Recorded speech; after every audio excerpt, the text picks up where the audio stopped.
അമ്മ എന്തിനാ റൂം അടച്ചിട്ടിരിക്കുന്നേ? ഒന്നുമില്ല. അമ്മക്ക് ജോലി കിട്ടിയത് നമുക്ക് ആഘോഷിച്ചാലോ? എടാ, അമ്മക്ക് ജോലിയൊന്നും കിട്ടിയതല്ല, അമ്മക്ക് സെലക്ഷൻ മെമ്മോ വന്നതാ. ഇനി ഇന്റർവ്യൂ കൂടെ അല്ലേ ഉള്ളൂ അമ്മ. എന്തായാലും അമ്മ ഈ സർട്ടിഫിക്കറ്റ് ഒക്കെ ഒളിപ്പിച്ചു വെച്ചോ. ഇനി എങ്ങാനും അച്ഛനോ കുഞ്ഞമ്മയോ ഈ ജോലിയുടെ കാര്യം അറിഞ്ഞു കഴിഞ്ഞാ അവർ ഈ സർട്ടിഫിക്കറ്റ് ഒക്കെ എടുത്ത് എങ്ങനെ നശിപ്പിക്കും എന്നുള്ള പ്ലാൻ ഇടും.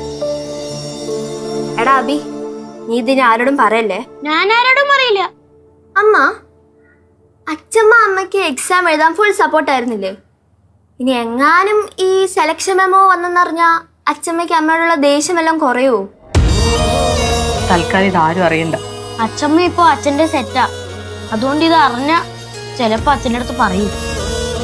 അതൊന്നുമില്ല, തൽക്കാലം ഇതാരും അറിയണ്ട, കേട്ടല്ലോ. ഇന്ന് മക്കള് താഴോട്ട് വയ്ക്കോ, അമ്മ കുറച്ചു നേരം കിടക്കട്ടെ. ശരി അമ്മ.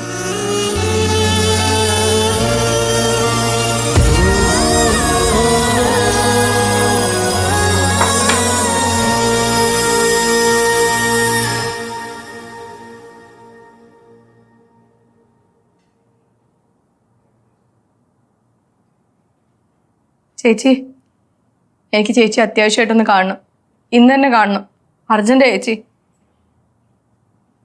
ശരി ചേച്ചി, വീട്ടിലേക്ക് വന്നാൽ മതി, പ്രശ്നമൊന്നുമില്ല.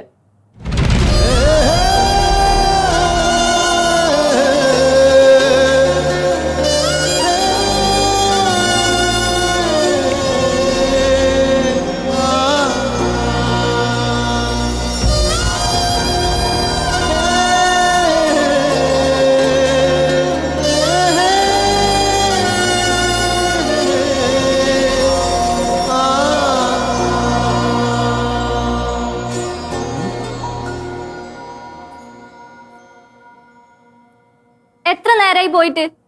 കുറച്ച് സാധനം മേടിക്കാൻ ഇത്രയും സമയം വേണോ? മാളു, ഇതേട്ടത്തി കുറച്ച് ഫ്രൂട്ട്സാ. ഫ്രൂട്ട്സ് മാത്രമല്ല, മസാല ദോശയുണ്ട്. പ്രഗ്നന്റ് ആയവര് ഫ്രൂട്ട്സും മസാല ദോശയൊക്കെ കഴിക്കാം. നിന്റെ പറച്ചിലേട്ടാ തോന്നുമല്ലോ നീ രണ്ടു കുഞ്ഞുങ്ങളുടെ അമ്മയാന്ന്. ഇതൊക്കെ അറിയാൻ വലിയ ബുദ്ധിയൊന്നും വേണ്ട, ഞാൻ സിനിമയിലൊക്കെ കണ്ടിട്ടുണ്ട്.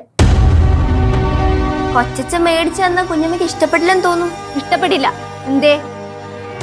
എന്തോന്ന് അഞ്ചു ഇത്? എന്തോന്ന് അഞ്ചു? നിങ്ങൾക്ക് എത്ര പറഞ്ഞാലും മനസ്സിലായില്ലേ? വീണ്ടും വീണ്ടും എന്നെ ദേഷ്യം പിടിപ്പിക്കാൻ വേണ്ടി എന്തിനാ ഓരോന്ന് കാണിച്ചു കൂട്ടുന്നേ? എന്റെ ഏട്ടത്തിക്ക് ഞാൻ സാധനങ്ങൾ വാങ്ങിച്ചു കൊടുക്കണേ, നീ എന്തിനാ ദേഷ്യം പിടിക്കണേ? എനിക്ക് അവരെ ഇഷ്ടമല്ല. അവര് ചെയ്യുന്നൊന്നും ഒരു കുടുംബത്തിലെ സ്ത്രീകൾക്ക് പറ്റിയ പണിയല്ല. അത് തന്നെ. വേറെ ആരുടെ ഏട്ടത്തിക്ക് ഇതൊക്കെ വാങ്ങിച്ചു കൊടുക്കാൻ? കയ്യിലിരിപ്പിന്റെ അല്ലേ ഒന്നും വാങ്ങിച്ചു കൊടുക്കാൻ ആരും ഇല്ലാത്തത്. മര്യാദക്കായിരുന്നേ മോഹനേട്ട പൊന്നുപോലെ നോക്കിയേനെ. എനിക്ക് ഇപ്പോഴും ഓർമ്മയുണ്ട്. ദാ ഇവരെ കയറി ചെയ്യുമ്പോ മോഹനേട്ട ലോങ് ലീവ് എടുത്താ ഇവരെ നോക്കിക്കൊണ്ടിരുന്നെ. ആ മോഹനേട്ടനെ ചതിച്ചു, നമ്മുടെ അമ്മയെ ചതിച്ചു. ഇങ്ങനെയുള്ള സ്ത്രീക്ക് ആര് വാങ്ങിച്ചു കൊടുക്കും?